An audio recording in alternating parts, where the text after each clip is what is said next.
The scene begins with the speaker saying, "There's really nothing special to talk about." A hand casually scrolls through a smartphone. The perspective shifts to the phone's screen, revealing a mobile game. The speaker comments, "It's just a typical pay-to-win game with an auto-hunting system," their tone clearly uninterested. The visuals transition to a monitor showcasing the game's promotional material, plastered on YouTube and app stores, with exaggerated reviews trying to make it more appealing. It's just another mass-produced mobile game, no need for further explanation. The scene opens with a game interface, the words "Please touch the screen" glowing brightly. The speaker asks, "So why did I play this game?"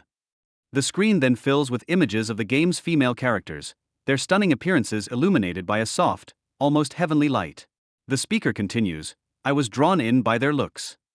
The perspective expands, showing these characters in action. The narrator reflects, "I got sucked into that game. It's ironic that I ended up spending so much money on it," they add, after countless cycles of play. The speaker then says, "And now, I'm not even a playable character." Their voice takes on a resigned tone. "Not even an NPC," they add, realizing the gravity of their situation.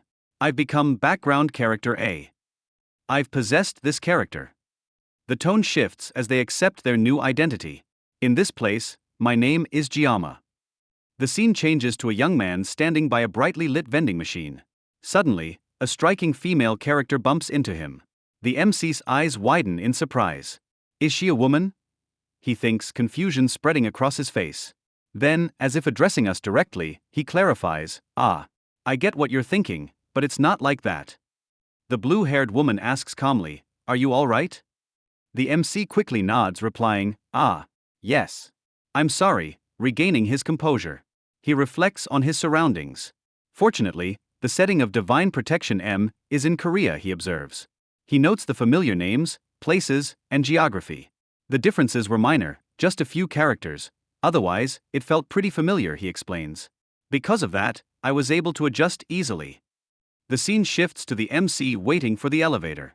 "For a year I lived here, unsure whether this was real or just a game," he says. As he opens his door, he reflects, "A life I never enjoyed in my past, until that day came." He enters saying, "I'm back." The scene changes to a sunset reflecting on an apartment. "Oh, you're back," a voice calls out.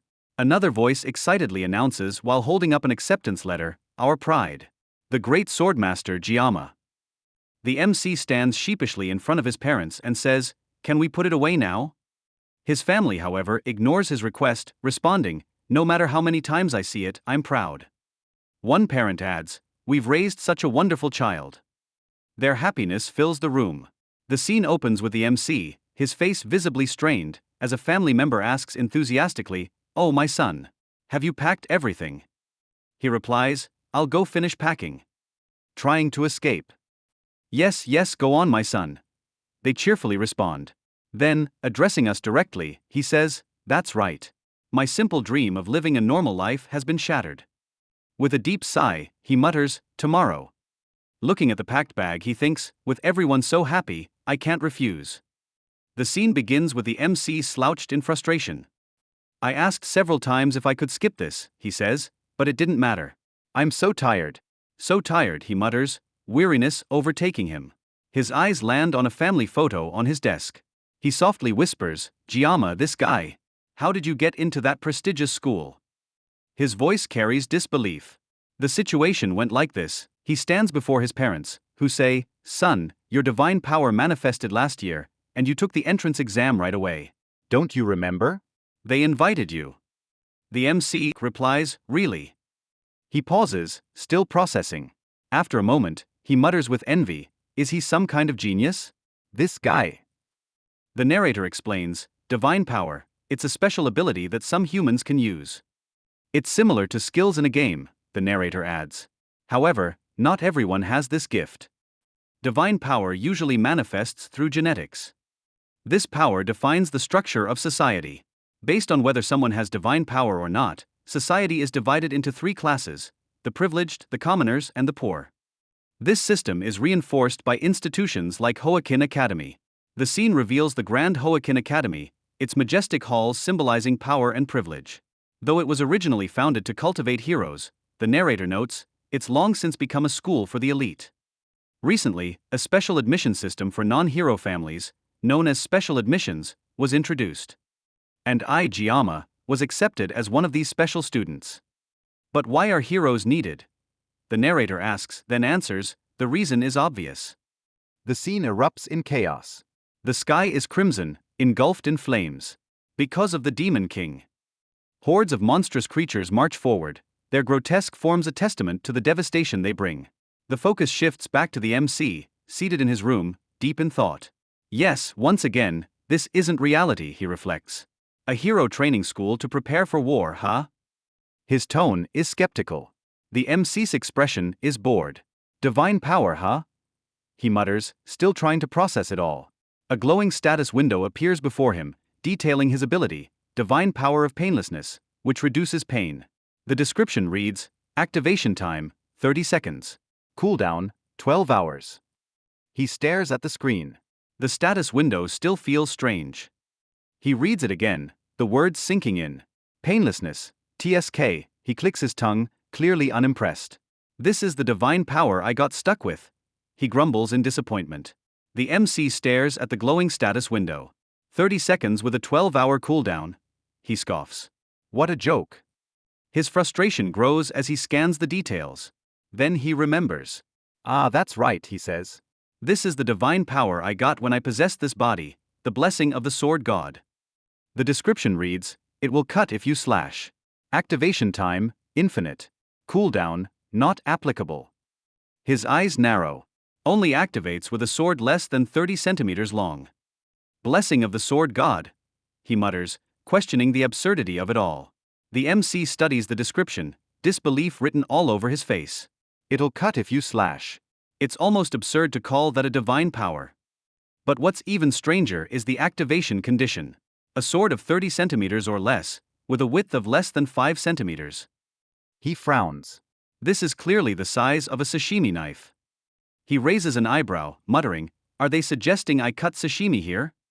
The MC sighs deeply. Ha, I don't know, he mutters. Life doesn't always go as expected.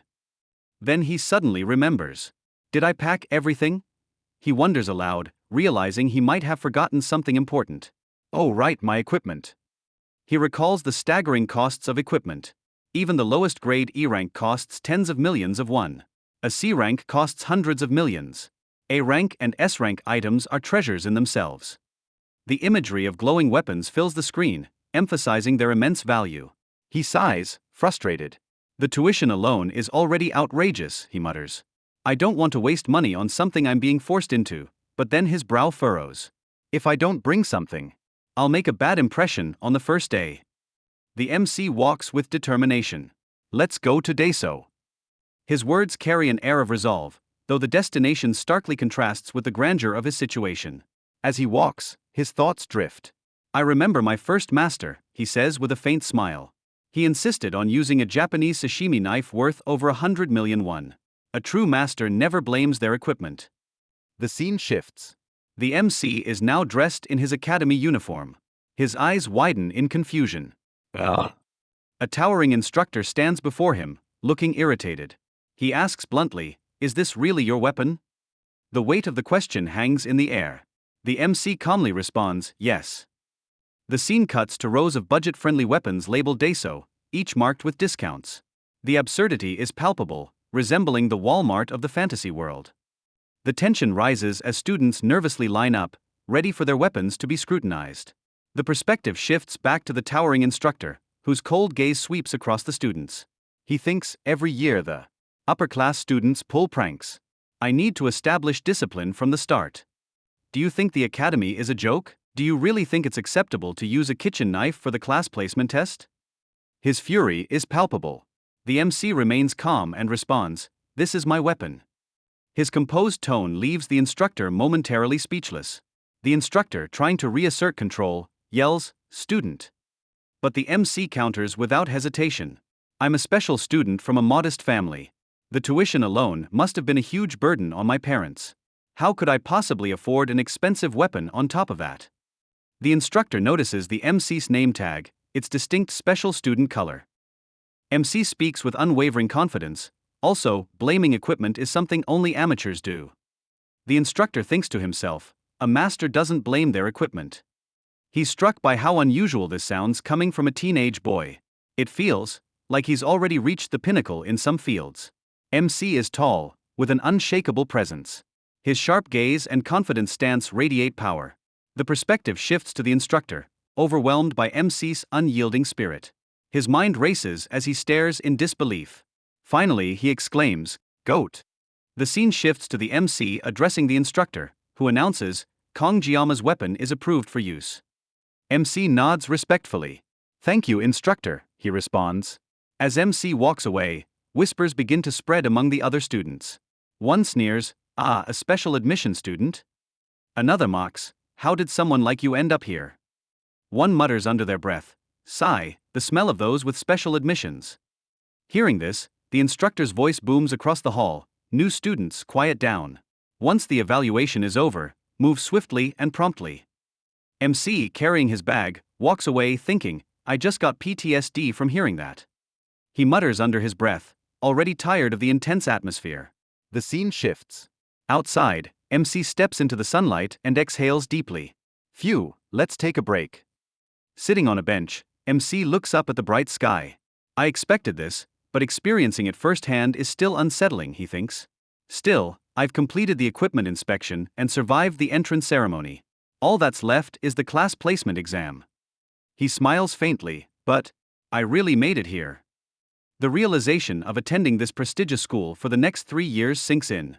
The scene changes to reveal the breathtaking view of Awakens Academy.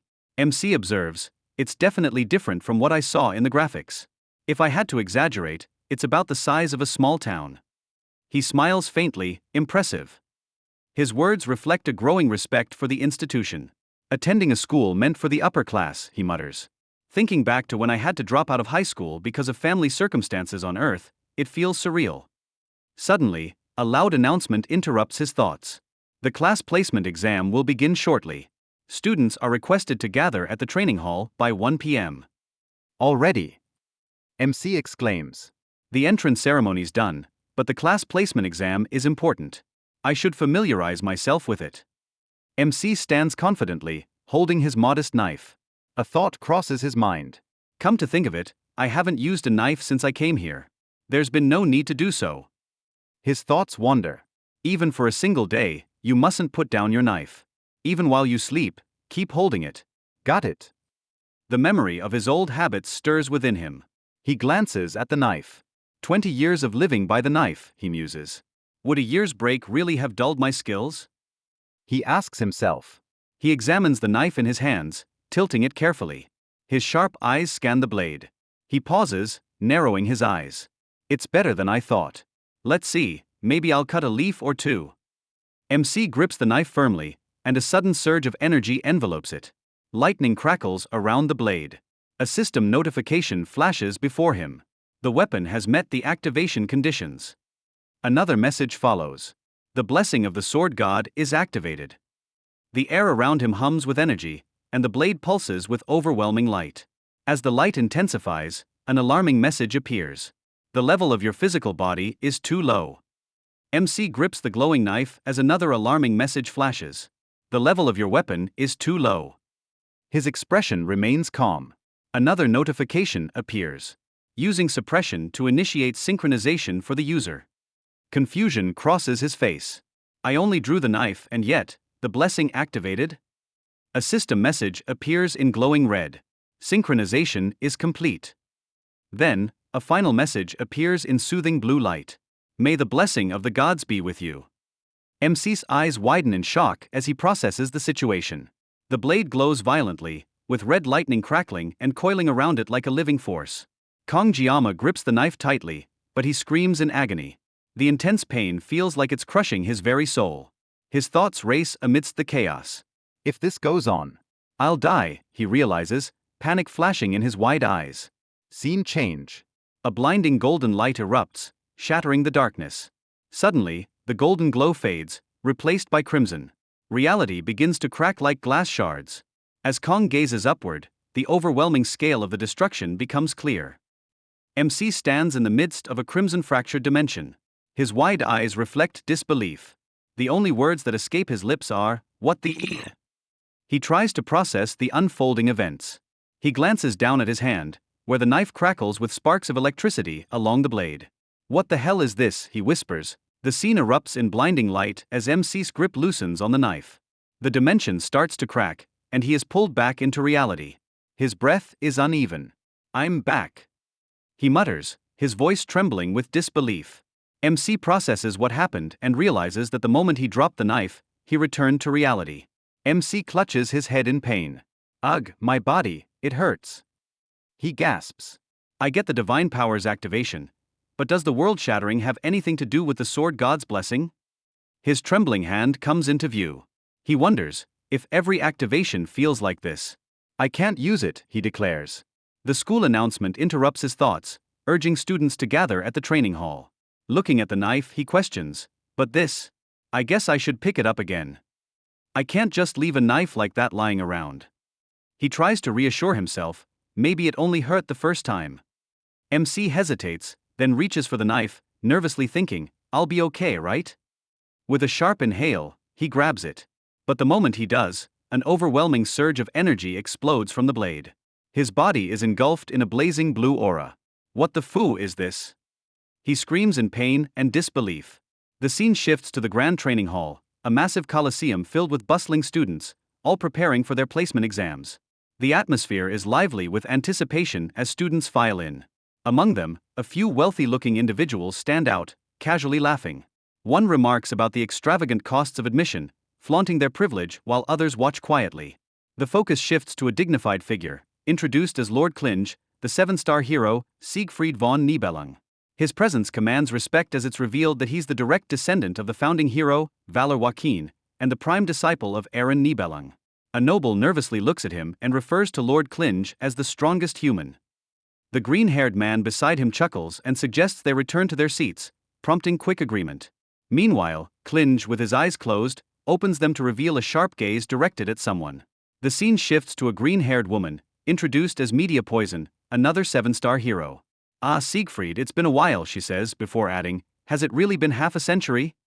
Siegfried closes his eyes and responds, "Media, you still haven't dressed like an academy director. I suppose turning 70 hasn't changed you much." Sitting elegantly, Media replies, "Doesn't every woman want to remain beautiful until she dies?" Media teases Siegfried with a playful smirk. "Just say the word, and I'll make you look 10 years younger." Siegfried, unamused, retorts dryly, "Humans should value their inner nature." His stern expression is unwavering. She giggles, her vibrant personality shining through. "Oh, you old man. How are you still exactly the same as 50 years ago?" Still, the inflexible old man has changed a lot.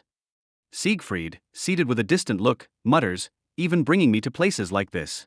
I used to hate even breathing in the same air as those egotistical bastards." His sharp gaze scans the arena. Media smirks. "I guess your granddaughter must be quite pretty." Her playful tease lingers in the air, but Siegfried remains silent. Glancing down at the arena, Media adjusts her posture and adds, "Looks like it's about to start." The scene shifts to the arena, where students gather, their vibrant hair colors standing out like a rainbow of privilege and nobility. In stark contrast, MC stands among them, feeling the weight of whispered conversations and sidelong glances. "Is that the black-haired foreigner I've heard about?" someone whispers. Being a special admission student among these nobles makes him feel even more out of place. The murmurs grow louder, no longer just whispers but open discussions about MC's status. "Ha, a special admission student? How did someone like that end up here?" one sneers. Their cutting tones slice through the air, each word carrying heavy judgment. Amid the chatter, something caught the MC's attention in the crowd, a figure that immediately drew his focus. He stood among the students, unbothered. Nearby, two others watched the same figure with wide eyes, their faces filled with awe. The atmosphere shifted, and the soft echo of footsteps began to draw attention. A striking figure entered the scene, her turquoise hair flowing behind her. Her golden eyes burned with an intense confidence, making her presence impossible to ignore. The panel identified her as the granddaughter of the Sword Emperor and noted that she was the reason the MC had spent so much money in the game. Subspace, a realm created by the legendary hero Bald Rohan, is introduced. It's an alternate reality where pain feels real but has no consequences. No intervention happens here, allowing even murder to go unnoticed. Siegfried turns to Media and asks, "Is this the rumored subspace battle royale?" Media confirms, explaining that this year, they're testing a battle royale format. Students will be divided into groups of 10, and survival is key. There are no restrictions on weapons. Siegfried asks, if there are no restrictions on weapons, isn't it unfair that the elites get everything? Media responds, right now there's no choice. The academy favors those who support it financially. She adds, I went through a lot to introduce that system. Siegfried asks, you mean? Media answers, yes, the special admission. The MC watches Abel von Nibelung, the granddaughter of the Sword Emperor, captivated by her presence. He thinks she's pretty. Honestly, I thought she was just a 2D character, but this. He notices other students trying to approach her. If I didn't know better, I'd probably do the same, he thinks, but he knows the player of Miracles blessing M. The scene shows Abel dancing with the protagonist of the game. The MC thinks, beautiful people always have someone who matches them. As Abel walks away, the MC realizes he doesn't fit in this world. He turns away, determined to avoid the chaos of school life. His mind drifts to a simpler life, safe, ordinary, and secure. He resolves to finish his studies, get a regular job, and live a stable life. His thoughts turn bitter. Hero, He scoffs. just pulling out a knife gives me the creeps. My body's still trembling. He closes his career guide and thinks, you guys can protect the world. There are other, more comfortable jobs waiting for me. The scene shifts to the first class assignment test announcement. The voice echoes, the test will follow a battle royale format. The rankings are revealed, Star for the top rank, Dragon for ranks 2 to 3, Wolf for ranks 4 to 7, and Ordinary for ranks 8 to 10. Students will be assigned to different classes based on results. The MC thinks, so it's just like a game. Then he decides, the goal is to finish quickly as an Ordinary without drawing attention. The scene erupts with bright blue energy as the announcement echoes, the exam starts now. A blinding light envelopes the arena, and the students are instantly transported into subspace. The MC thinks, let's avoid drawing my knife if possible. The scene shifts to teams exiting subspace, exhausted. The announcement echoes, the 4th group's review is complete. Then, the 47th group's review is complete. In the observation deck, Media and Siegfried watch the chaos. Media says, this batch includes your granddaughter and descendants of Chongxian and Jiolgung. The results were practically predetermined. She watches Abel's ruthless performance, adding, a record with a C-class weapon? They're acting like they're elders. She says, it's not good as your record, but it's still among the top 10 in the Academy's history. Siegfried narrows his eyes. It's natural for a Nibelung. He looks at the arena. Looks like it's ending soon. I should leave. Media smirks. They're just descendants of pigs. See you in the afterlife, old man. Siegfried stands at the edge, preparing to leave. Media remains seated, watching the arena. Suddenly, an ominous burst of energy fills the air, shocking both of them. The students freeze as the oppressive energy spreads. Media turns to Siegfried asking, did you feel that too? Siegfried dismissively responds, that's ridiculous. Siegfried lifts his gaze. Media follows his lead, her expression shifting to confusion. A small crack appears in the sky. It widens and begins to break apart. The students freeze in fear. A fragment falls, creating a blue blast in the arena. The students murmur, did people fall from the alternate dimension? The scene reveals the protagonist lying unconscious in the arena. His knife falls from the sky, stabbing into the ground near him. Media urgently calls for the medical team. Siegfried stands silently, watching the scene. The view shifts to the arena, where a glowing blue knife reflects the unconscious MC's face. A flashback shows what happened to the MC. One student yells in anger as another grabs him by the neck and slams him against the wall with incredible force. The view shifts, showing all of the protagonist's teammates defeated, while he stands alone thinking, it seems I'm caught in a death match. The focus shifts to two figures, the evil twins, Mao Jun and Mao Shun, members of the Iron family. Mao Jun smirks, while Mao Shun stands with a menacing glare. The narration explains, even with their talent, they are brutally violent and lack restraint. The protagonist reflects on how the twins have toyed with them for 30 minutes. He wonders, do I look so weak that they didn't even notice me? The twins begin counting their victims, calling it boring after dispatching everyone. One twin says, you caught 4 of them? Sorry, I'll let you have that one. The focus shifts to a red-haired girl, frozen in fear. The MC, observing from a distance, thinks, I was the only one staying quiet in the corner. It looks like they're already panicking and have no will to fight. One twin approaches the girl, sneering, "Oh, look at this. I wonder if the scream escaping her lips will suit my taste." Standing near the girl, exclaims, "It's driving me crazy." The other twin smirks. "You look like a pervert." The fat twin, staring at the girl with a twisted expression, asks, "Where should I start tearing apart?" Suddenly, the protagonist shouts, "Hey, you bastards!" He steps forward, facing them. The twins look confused. Question marks seem to hover over their heads. The protagonist continues, "Why are you going this far? Are you psychopaths?" Inwardly, he curses, "Shit, I stepped out without even noticing." The twins glance at each other. One asks, "Wait, was there another guy?" The Mao twins turn to the protagonist. One sneers, "A special student?" The other scoffs, "A lowly one." The first twin smirks. "Bro, I'll take his head off real quick." The second twin shrugs. "Okay." The scene focuses on the protagonist, his face tense. He thinks, "What should I do? Should I use painlessness? But they've been desecrating corpses for 30 minutes. Avoiding pain for 30 seconds won't make a difference." He hesitates, thinking, "But if I wield the blade, the blessing will manifest." A memory flashes of what happened the last time he used it. Caught in a dilemma, he mutters, "Should I really use the blessing of the sword god?" He remembers his vow to live a safe, ordinary, secure life. Frustration wells up. "It hasn't even been half a day since I decided," he mutters. The twins, now impatient, ask, "What?" Their faces are puzzled as the scene shifts to the protagonist gripping a glowing sashimi knife. The blade radiates vibrant blue energy. The twins stare in shock. One shouts, grinning, "What the hell? Are you kidding?" The fat twin crouches into a combat stance, sneering, "You're funny. I'll make your death painless." With a burst of energy, he leaps toward the protagonist, yelling, "I'll start with your head." The protagonist focuses, thinking, "This isn't a time to be picky. I just need to hold on for 30 seconds. Gritting his teeth, he mutters, "Well, this will have to work." A text box appears, "Painless blessing effect has been activated." The MC's mind races. This blessing neutralizes the sword god blessing effects.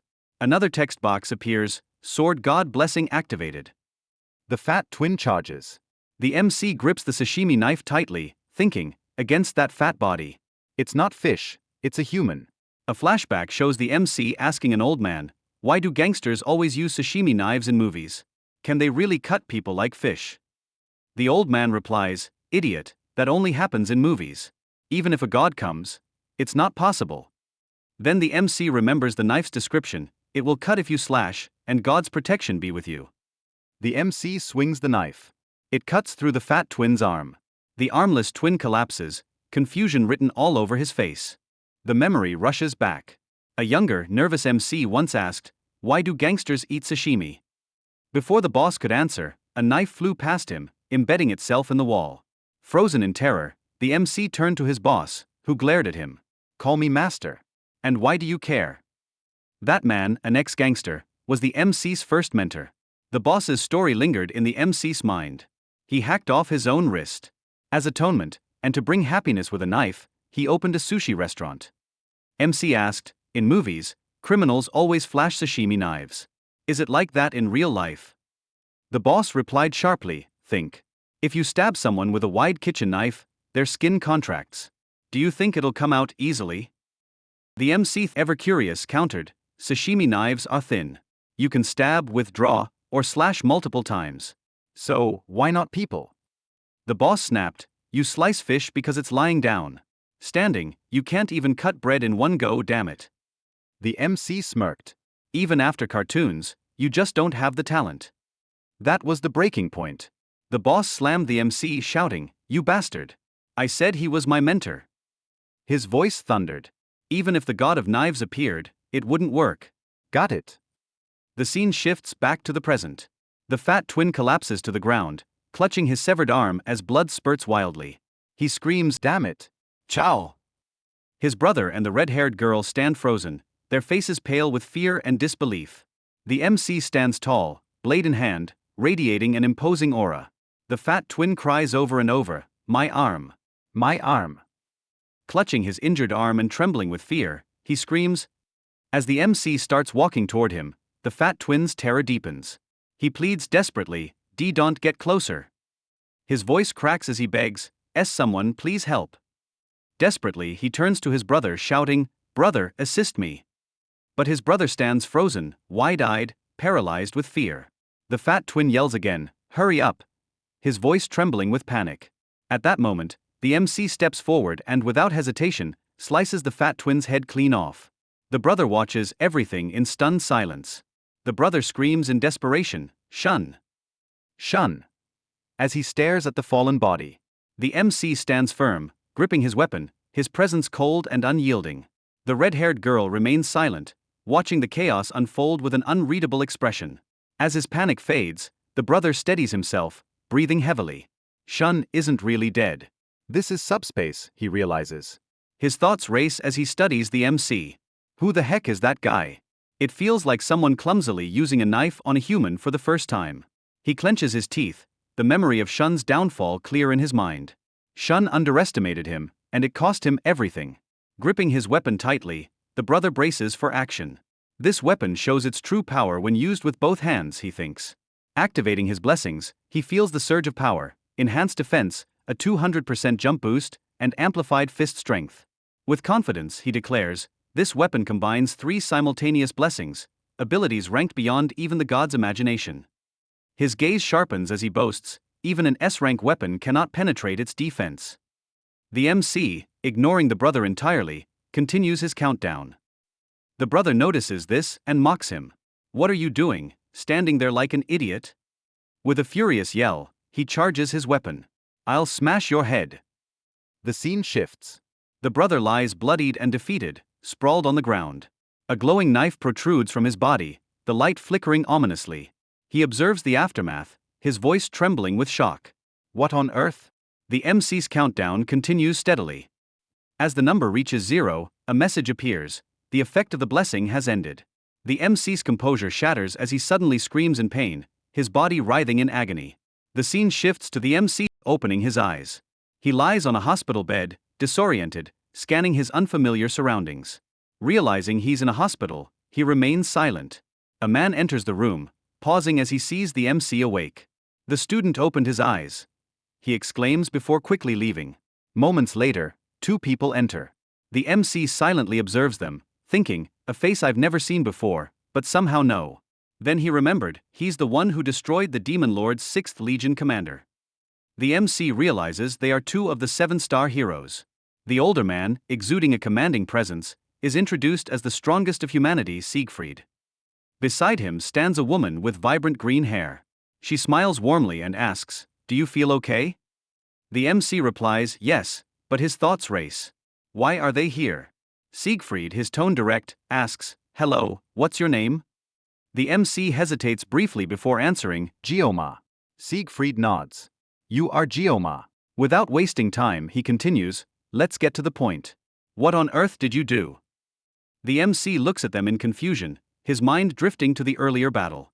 The sensation at that time. It wasn't mine, but it was obviously me. His attention shifts to Siegfried, who grips his sword tightly, his expression sharp and serious. The MC thinks, there's nothing good to be gained from being targeted by that monster here. He straightens and responds, "Even though the void space exam methods are extreme, I believe my actions were a bit excessive. I will accept any measure or treatment without complaint." For a moment, Siegfried and the MC lock eyes, their expressions unreadable. Medea Poison confronts Siegfried with a playful sigh. "Ugh, you old geezer. Do you have to be so harsh on a kid?" She turns to the MC and explains, "Even if he's harsh, Siegfried cleaned your clogged meridians while you were unconscious." Glancing back at Siegfried, she smirks. Stubbornness seems to grow with age, doesn't it? Then, looking at the MC with a teasing smile, she adds, "At least look at me, for my face's sake." Siegfried interrupts firmly, "I told you not to say that." "Oh, stop. You're acting all shy." She inspects the MC's body, commenting, "We reviewed the video of your exam." The MC, inwardly puzzled, wonders, why did Siegfried help me? Medea suddenly grows dramatic, recalling the footage. "You defending that underprivileged student were like the hero I've always dreamed of." Siegfried cuts her off, his tone sharp. "I'm advising you to maintain your dignity." Medea waves him off and assures the MC, "Don't worry, we won't hold your actions during the test against you." She explains, The twins were admitted through connections with the Academy's elders from the Mao family. They've stated they'll withdraw on their own. The MC thinks, feeling relieved, comments, "It seems I won't have to share school life with them." Medea then shifts her tone, her expression serious. "We're here to inform you that you are the top student. Congratulations." The MC freezes in shock, his thoughts racing. What about my peaceful and safe life? Thanks for watching. If you enjoyed, hit that like button and subscribe for more videos. See you in the next one.